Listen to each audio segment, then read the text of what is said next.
Karachi fish harbour पर नायाब गैर मुल्की मछली की आमद पर माहिरीन ने खतरे की घंटी बजा दी। WWF पाकिस्तान ने हमला आवर मछलियां आबी हयात और माहीगीरी की मईशत के लिए संगीन खतरा करार देते हुए कहा कि सखर के करीब आबी जखीरे से अमेजॉन सेल फिन कैटफिश मिली है।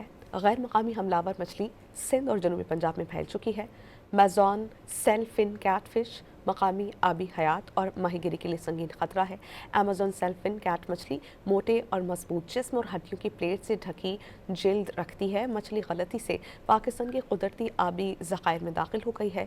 WWF पाकिस्तान का कहना है कि पाकिस्तान में 26 गैर मुल्की मछलियों की अक़साम हमला आवर हैं, जो मकामी नस्लों को खुराक और जगह से महरूम कर रही हैं।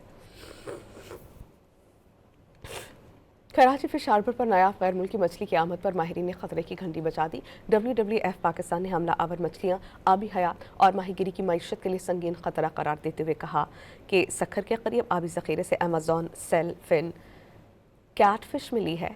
गैर मकामी हमलावर मछली सिंध और जनूबी पंजाब में फैल चुकी है।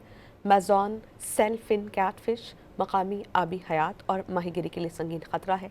अमेजॉन सेल फिन कैट मछली मोटे और मजबूत जिस्म और हड्डियों की प्लेट से ढकी जिल्द रखती है। मछली गलती से पाकिस्तान के कुदरती आबी ज़खायर में दाखिल हो गई है। WWF पाकिस्तान का कहना है कि पाकिस्तान में 26 गैर मुल्की मछलियों की अक़साम हमला आवर हैं, जो मकामी नस्लों को खुराक और जगह से महरूम कर रही हैं।